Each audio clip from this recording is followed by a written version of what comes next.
안녕하세요. 중졸 1%의 삶을 살고 있는 강남호야입니다. 예, 들어주셔서 감사합니다. 아, 오늘은 어떤 영상을 찍을까 이렇게 하다가 어, 댓글을 하나 봤어요. 스트레스가 끌어당김이다 했던 영상을 보시고 어떤 아주 감사한 분이 댓글을 달아주셔서 이 댓글을 통해서 제가 오늘 영상을 찍을 것 같아요. 4579님이고요. 이렇게 댓글을 달아주셨어요. 이런 식으로 뭘 잃어봐야 스트레스 받는 상황 옴. 이분은 아직 공부를 한참 하셔야 할 듯. 구독 손절하세요. 여러분, 다리랭카 바샤르 영상 보시기를 추천합니다. 우리가 무언가를 바랄 때 진정 원하는 것을 사물이나 현상 그 자체가 아니라 결국 감정입니다. 그 감정을 실제로 얻는다면 매개체는 의미가 없어요. 이렇게 달아주셨어요.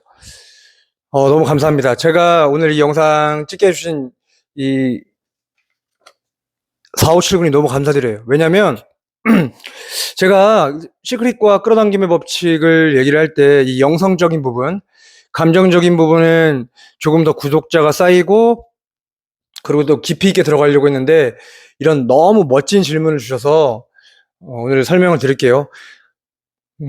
그 영상을 보면 제가 상상을 할 때 본인이 아닌 것처럼 느끼기 때문에 상상이 잘 안 이루어진다. 근데 스트레스는 본인 상상 같아서 잘 이루어지는 것이니까 스트레스 받듯이 상상을 해라. 그렇게 얘기를 했어요. 그랬더니 이분께서는 이렇게 스트레스 받으면서 상상을 하면 그런 두려움도 끌려오고 모두 끌려온다고 말씀 주신 건데, 이게 감정, 저희 시크릿을나 끌어당김의 법칙을 여러분들이 사용하시는 이유가 어떻게 되세요? 아마 내가 원하는 것, 원하는 직장, 원하는 부, 원하는 사람, 원하는 몸매, 이런 거를 끌어당기려고 시크릿을 사용하시는 거예요. 그러니까 활용하시려고 하는 거예요. 그런데 그 시크릿의 여러 방법이, 상상하는 방법이 있고 감정을 통해서 하는 방법이 있고, 뭐 주파수가 감정 맞추는 건데, 지금 이분이 조금, 그러니까 이런 감정을 달아서 하는 게 좀 위험할 수가 있어요. 틀렸다는 게 아니라 맞아요. 네, 이 감정을 다루게 되면요, 감정만 다루게 되면 어떤 현상이 있냐면, 사람들이 되게 오해하는 게, 오늘은 좀 영상이 길 수도 있어요. 오해하는 게 긍정적과 부정적이라는 게 있어요. 그래서 두려움은 나쁜 거야, 부정적이야. 기쁨은 좋은 거야, 긍정적이야 라고 생각하시죠? 제가 좀 오늘은 잘 들어보세요. 긍정적과 부정적, 본질, 그러니까 원래 뭐야, 본질이라는 말은 너무 어려우니까 긍정적인 게 뭐고 부정적인 게 뭔가 짚고 넘어갈게요. 이게 원래 뭐냐? 긍정적은 한자인데 긍자가 즐길 긍자고요. 정은 태도 정자예요. 그러니까 즐기기로 내가 정했다, 이런 뜻이고, 부정적이라는 거는 아닐 부에 정할 정, 태도 정이에요. 그러니까 내가 아니라고 정했다는 거예요. 그런데 끌어당김의 법칙이나 시크릿에 보면 긍정적인 것을 선택하세요, 긍정적이어야 됩니다, 긍정적인 감정을 느끼세요라고 하는데, 이 긍정에 꽂혀서 원래 그런 거를 좀 헷갈려 하시는데, 긍정적이라는 건 즐기기로 정했다는 거예요. 부정적이라는 건 아니라고 정했다는 거예요. 그러면 원래 이 말 그대로 놓고 보면 나쁜 것도 좋은 것도 아니에요. 무슨 말이냐면,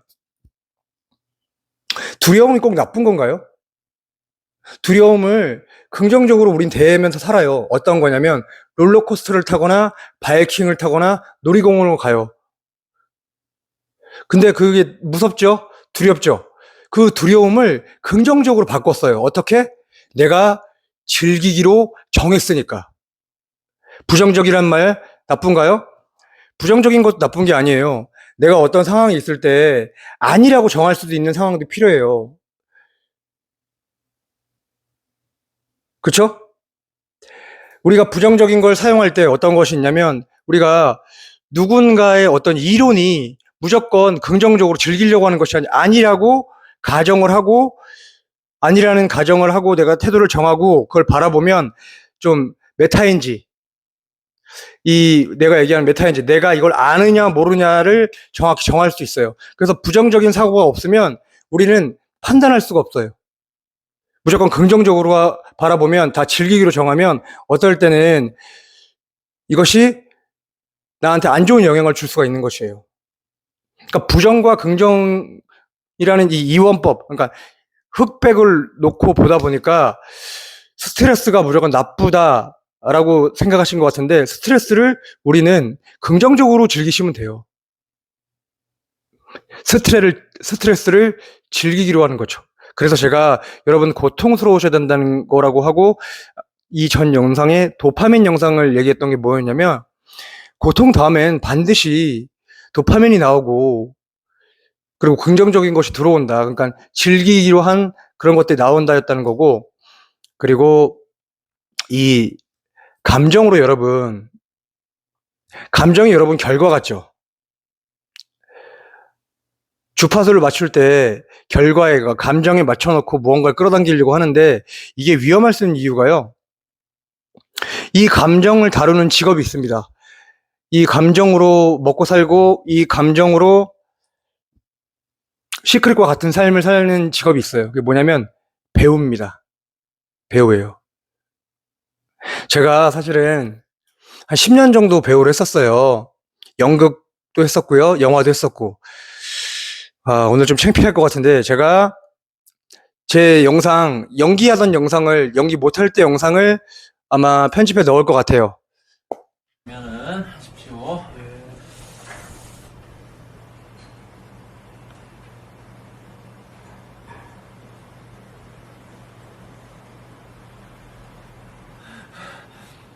나도 살고 싶어. 죽고 싶지 않단 말이야. 난 다시 한번 보고 싶어. 여름날 아침 햇살을 다시 한번 해. 자, 해. 난 살고 싶어. 죽고 싶지 않단 말이야. 제발 날 좀 살려줘. 제발 제한테 가서 날 좀 살려달라고 하란 말이야. 자, 그대로 가만히 있어. 자, 이제는 소리 지르지 말고 말해. 소리 크게 내봐. 네. 난 살고 싶어. 죽고 싶지 않단 말이야. 제발 날 좀 살려줘. 제발 제한테 가서 날 좀 살려달라고 하란 말이야. 나 좋은 일 많이 한 사람이야. 죽어가는 동아리 돌려놓고 난 도살장에 보내려고 그 동아리를 살린 건 아니었어. 나도 살고 싶어. 죽고 싶지 않단 말이야. 그리고 난 다시 한번 보고 싶어. 여름날의 아침 햇살을.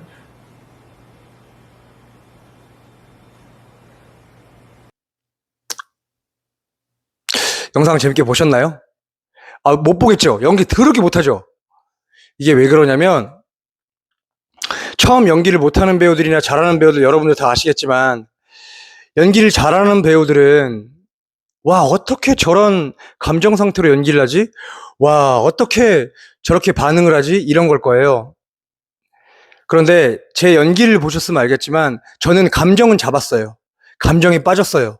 그런데 여기서 뭐가 빠져서 연기를 못하냐면, 딕션? 뭐 이런 거 아니에요. 감정이 들어와서 막 호흡이 가빠지고 막 어떻게 할 줄 모르죠. 근데 연기를 잘하는 사람이랑 조금 전에 본 영상에 저처럼 연기를 못하는 사람들은 감정에 빠져서 그래요. 배우들이 보통 감정에 빠지면요, 연기를 못해요. 왜? 내가 그만한 그릇이 안 되기 때문에. 예를 들자면, 로또 1등에 당첨이 됐어요. 로또 1등에 당첨된 그 감정을 잡아서 운이 좋게 로또 1등에 당첨이 됐어요? 그런데 왜 돈을 다 잃고 그러냐? 그 감정을 담을 만한 나의 상태가 아니기 때문에 그래요. 그러면 연기 잘하는 배우들이 감정을 잘 다루는 이유는 뭐냐?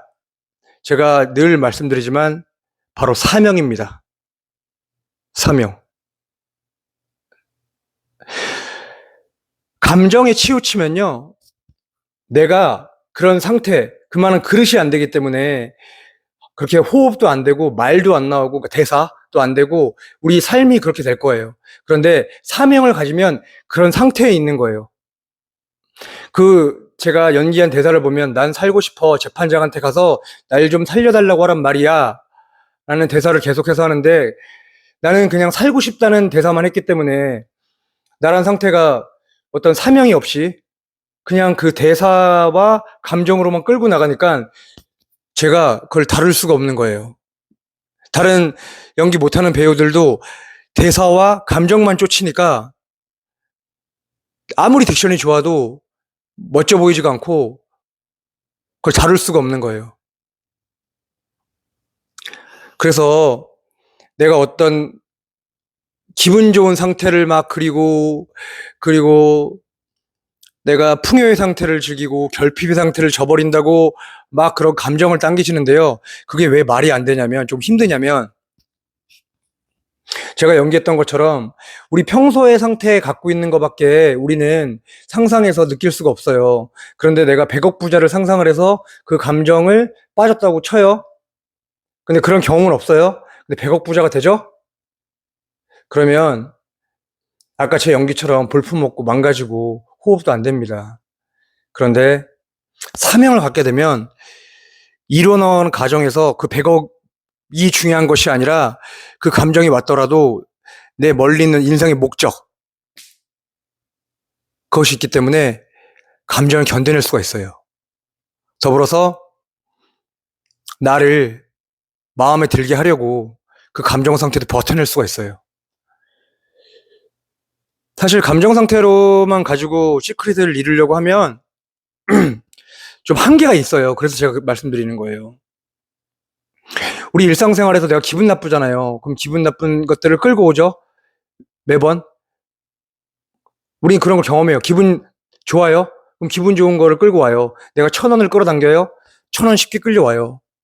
근데 1억을 끌고 오려고 하면 그 1억을 내가 경험해 본 적이 없는데 1억의 상태를 말 그대로 상상, 뜬구름 잡는 상태로 내 감정을 느껴서 1억은 이런 기분일 거야 해서 끌고 오려고 해요. 근데 안 돼요. 그럼 사람들이 안 되네. 시크릿 안 되네. 거기서 빠진 건 사명입니다. 감정이 아니에요. 매개체. 그 감정이 전부라고 하시는데, 그 매개체, 그러면 그 감정이 전부면 그 매개체는 우리 몸이겠잖아요. 근데 우리가 사실 진짜라고 할 수 있는 건 우리 몸이에요. 우리 몸을 통해서 상상하던 것을 현실화시키는 거를 성공이라고 하고, 그게 내 몸이 없이는 안 되는 거거든요. 이 감정이 느끼는 것도 내 몸이고, 상상을 하는, 느끼는 것도 내 몸이에요. 내 몸을 빼놓고 시크릿과 끌어당김의 법칙을 얘기하다 보면, 이제 현실적인 시크릿과 끌어당김의 법칙이 아니라, 이제 신앙 쪽으로 가야죠. 근데 저희는 현실에 살고 있기 때문에 현실적인 끌어당김의 법칙과 시크릿을 얘기하는 것이죠. 그래서 오늘 얘기하는 게 뭐냐면, 좋고 나쁨을 분리해서 하는 것이 아니라 우리가 부정이든 긍정이든 선택해서 활용해서 사용하는 것이고, 그리고 기분도, 이 감정도 두려움과 기쁨과 결핍과 풍요는 선택해서 사용하는 것이지, 좋고 나쁨을 구분지어서 사용하면 안 돼요. 시크릿을 끌어당김의 법칙이 이루어지기 힘들어요. 왜? 우주 입장에서는 좋고 나쁨이 없을 거예요. 흰색이 좋고 검정색이 좋고 이런 게 없거든요. 그런데 분명한 건 제가 말하는 사명, 우주 입장에서는 나 1,000원 도와주는 건 쉽게 끌어당겨 줄 거예요. 근데 내가 1억을 벌겠다고 여러 사람을 좀 불편하게 만든다면 끌어당기기 힘들겠죠. 내 기분상으로만 끌려오지 않겠죠. 하지만 사명을 갖고 여러 사람을 이롭게 하고 여러 사람들이 이 1억을 통해서 좋은 감정을 다 느낄 수 있다면 좀 쉽게 끌려오겠죠. 끌어당김의 법칙과 시크릿은 포인트는 그거예요. 사명. 제가 계속 이 시크릿에 빠졌다는 게 사명이라는 거거든요. 간절하게 원하는 상상 맞습니다. 좋은 상태의 감정 맞습니다. 주파수 맞습니다. 근데 이런 걸 다 관통하는 하나 사명입니다. 그러면 부정적이라고 느끼던 감정도요. 사명을 통해서 걸러져 나오면요. 멋져져요. 긍정적인 것도 당연히 멋져져요. 두려움이란 감정이 끌려왔어도 나한테 사명이라는 걸 집어넣으면 멋져져요. 두려움을 즐기게 돼요. 우리가 롤러코스터를 타고 바이킹을 타는 것처럼.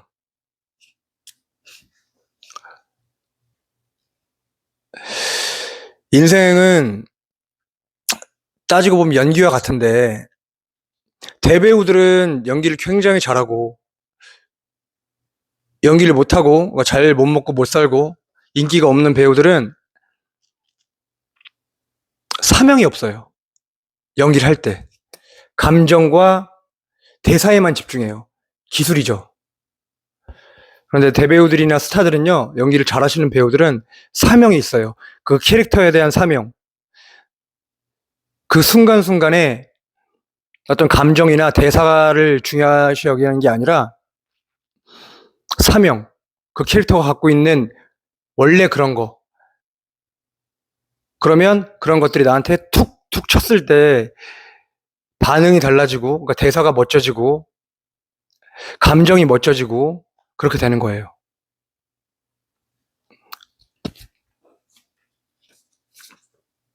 (4579님) 정말 감사합니다. 감정 시크릿은 조금 맞는 거고, 그 시크릿을 이용하는 테크닉은 굉장히 중요하지만, 우리가 시크릿을 이용하거나 끌어당김의 법칙을 이용할 때 어떤 도구의 한 부분이지, 거기에 매달리시면 안 좋아질 수 있어요. 매너리즘에 빠질 수 있고. 오늘 영상은 여기까지였고요.